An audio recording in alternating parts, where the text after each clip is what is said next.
నమస్కారం. ఒక అద్భుతమైన వ్యాపార అవకాశం కోసం చూస్తున్నారా? డైరెక్ట్ సెల్లింగ్ లో మనం కలిసి విజయం సాధించవచ్చు. మొదలు పెట్టడానికి ఇది సరైన సమయం.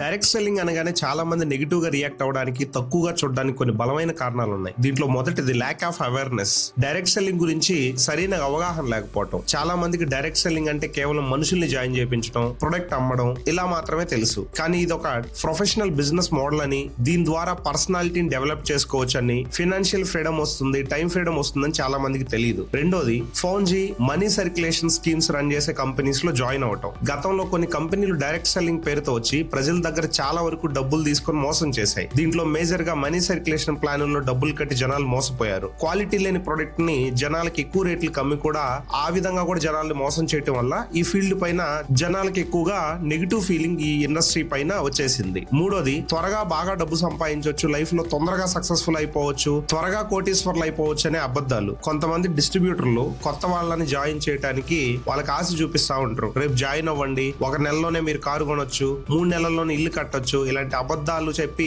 ఆశ చూపించడం వల్ల వాళ్ళు ఆశించిన ఫలితాలు రాకపోవడం వల్ల కూడా ఎక్కువగా జనాలు దీన్ని తక్కువగా చూస్తారు. దీంట్లో అన్ని అబద్ధాలు చెప్తారు అనే ఫీలింగ్ జనాలకు వచ్చేసింది. నాలుగోది నెగిటివ్ మార్కెటింగ్ పద్ధతులు, అగ్రెసివ్ సెల్లింగ్. కొంతమంది డైరెక్ట్ సెల్లర్స్ ఎదుటి వారి పరిస్థితిని అర్థం చేసుకోకుండా వాళ్ళకి ఎంత ప్రొడక్ట్ అంటే అంత ప్రొడక్ట్ అంటగడుతూ ఉంటారు. అనవసరంగా వాళ్ళకి అవసరం లేని ప్రొడక్ట్లు కూడా అమ్మి వీళ్ళ బెనిఫిట్ కోసం వాళ్ళని డబ్బులు కట్టించి వదిలేస్తూ ఉంటారు, ఫాలో అప్ చేయకుండా. దాని వల్ల వాళ్ళ ఫ్రెండ్స్ లో, రిలేటివ్స్ లో వీళ్ళపైన నెగిటివిటీ అనేది బాగా డెవలప్ అవుతుంది. దాని ద్వారా వాళ్ళ ఫ్రెండ్స్, రిలేటివ్స్ కూడా వాళ్ళ నుంచి దూరం అయిపోతా ఉంటారు. ఇది కూడా ఒక బలమైన కారణం. ఓపిక లేకపోవటం. చాలా మంది ఏదో అద్భుతం జరిగిపోద్దని జాయిన్ అయిపోతా ఉంటారు. సక్సెస్ఫుల్ అయిన వాళ్ళ పర్సనాలిటీలు, వాళ్ళ అచీవ్మెంట్స్ చూసి జనాల ఊహల్లో డైరెక్ట్ సెల్లింగ్ లో ఏదో చేసేద్దామని అనుకుంటా ఉంటారు. మిగతా బిజినెస్ లో లాగే కష్టం, ఓపిక ఈ బిజినెస్ కి కూడా అవసరం. 1-2 నెలల్లో ఇది ఏవి కాదు, కష్టపడాల్సి వస్తుంది. సో దీన్ని 1-2 నెలల్లో వదిలేసి ఇది వేస్ట్, అందులో ఏమీ రాదు, ఇలాంటి నెగిటివ్ ప్రచారం చేస్తా ఉంటారు. సమాజంలో నలుగురు ఏమనుకుంటారని ఒక భయం. మన సమాజంలో ఇప్పటికీ కూడా